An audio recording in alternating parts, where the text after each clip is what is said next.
I knew I wanted to make a sweet treat this season, and today is the day. That's why I'm making Hodduk, or Korean-styled filled pancakes.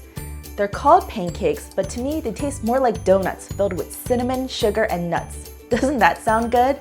It's street food at its best, and you can make it in your own kitchen. So come on, grab some rice flour, and I'll show you how to make this.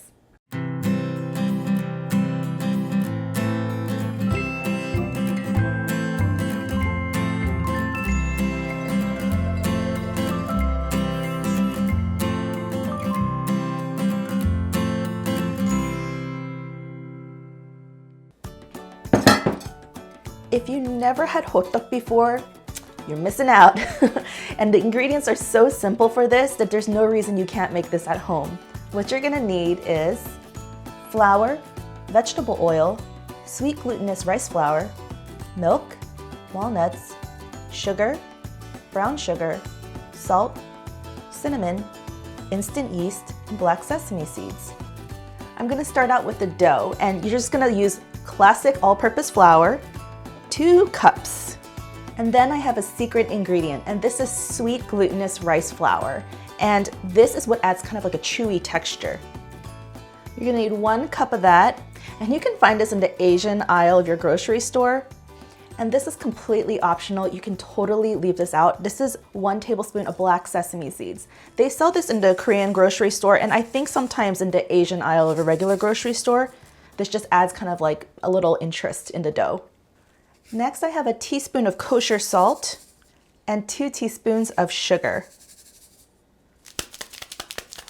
The last ingredient is instant yeast. And there is a difference between dry active and instant. So I'm going for the instant so that you don't have to proof it beforehand. You can just add it straight to your dough.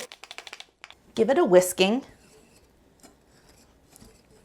And now I have 1.5 cups of milk, and this is lukewarm milk.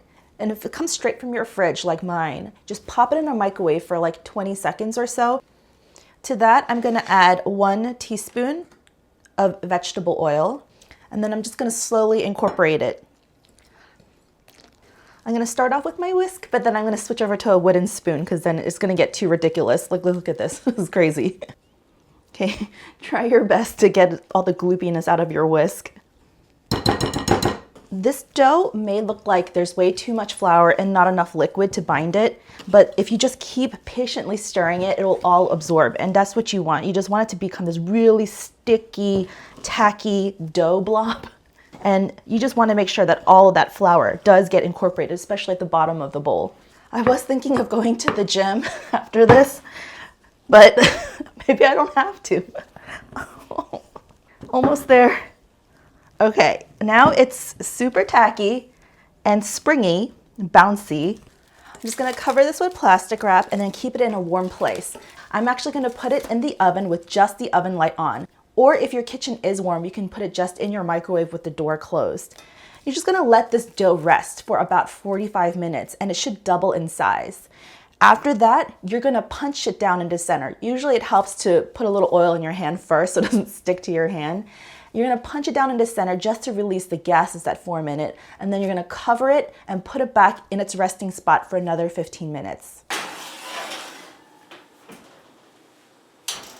We're gonna make this simple filling, and this is what makes Hodduk so special. I'm just chopping up some walnuts, and you wanna make sure that they're pretty fine. You want about 2 tablespoons worth, so I'm just kinda guessing. You can always use peanuts, pecans, almonds, whatever you want. But the key is to make sure that your walnuts are pretty small, because if they're too large, they could potentially rip through your dough. So I'm gonna count about 2 tablespoons worth. And then I have half a packed cup of brown sugar.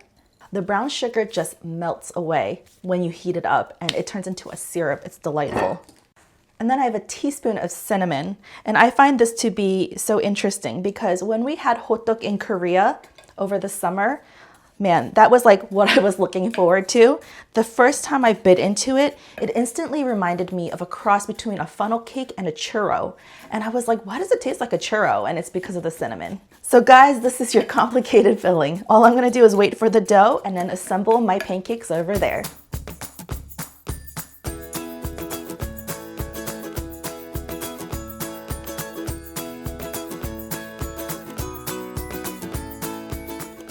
As you can see, the dough had a chance to rise again, even though it was punched down.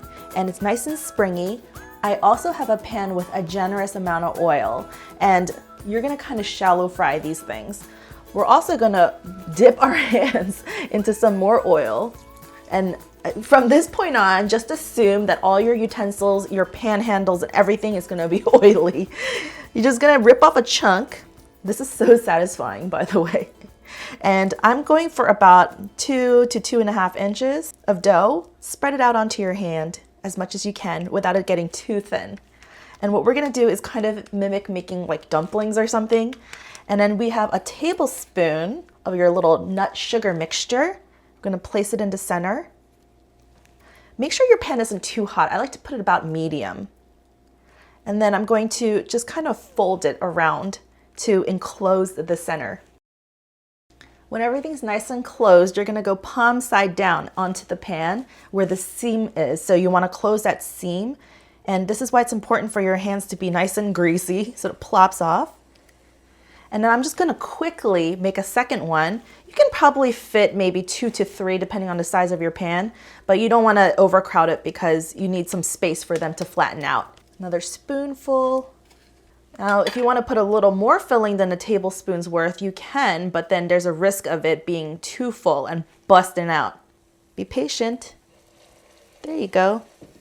And they do sell presses specifically made for hodduk, but using a flat spatula dipped in oil is fine by me. Make sure it's not a slotted spatula. And I'm just gonna now give it a quick press, gentle. You do want it to be flat, but you don't have to worry about being super pancake flat, because the flatter it is, the more evenly the filling might be distributed. But at the same time, if you press it too hard, the filling could explode out of the pancake. You'll notice that the surface of these pancakes will start to get a little puffy, and the underside will be golden brown. That's the point that you know to flip it. It only takes about 2 to 3 minutes. Try to flip away from yourself so you don't splash oil all over the place. There you go. And this is why you don't want your pan to be too high, because then it'll get dark too fast. And then on the second side, I just want to give it a nice little press too. I'm actually gonna cover it and then let it go for another like 30 seconds to a minute just to make sure the inside is nice and melted and gooey. And then I'm gonna try to degrease a little bit and we'll give it a try.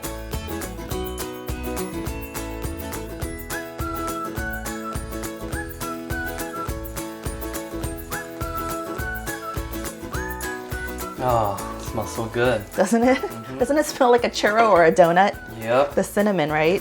Okay, and you might want to give it like a little bit of a rest. I don't want you to burn yourself, and if you're not careful, you actually can burn your mouth because the cinnamon sugar just comes squirting out of it. There you go. Woo, piping hot. Oh my gosh, you might. Why are you giving it to me now? My fingers hot. Ooh, hot.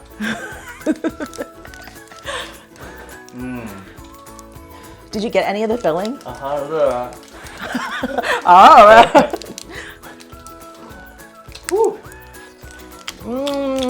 So chewy. I didn't even get any of the filling, but just the dough is good. It's totally like the street food of Korea. Uh-huh. Oh, the filling is so good. Like a Korean carnival. It is. Oh no, Joe's losing his filling. I'll lick it up later. Man, you have to try it as is, especially if you've never had hodduk before. The original, I think, is the best in my opinion. But for substitutions, you can try any filling you want. I was even thinking, man, this would probably be good as like a peanut butter and jelly filling, or like a hot peanut butter and jelly sandwich almost, or even like Nutella or chocolate chips or anything like that. And you know what? These days in Korea, it's getting more and more popular to have savory fillings. So you could even try it with like cheese, and it would be like a gooey cheese inside, right? Interesting. Yeah, so it's not like a sweet snack, it's a savory snack. But you know what? I love the OG. The original is the best. So simple, but so scrumptious. Oh, you're done already. Are you gonna really lick up that syrup at the bottom? You don't have to. Oh yeah, look at that. Liquid gold. Well, I hope you enjoyed watching this and spending time with us today. If you did, remember to tell us by pushing like, leave a comment down below, and subscribe to our channel. Thanks so much for watching. We'll see you next time. Bye.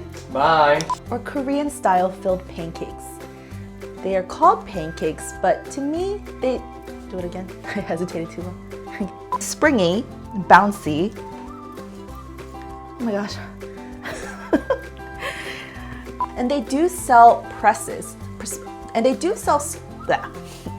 I just find, but you know, using a, gosh, I can't talk. My fingers. You want to rest a little bit?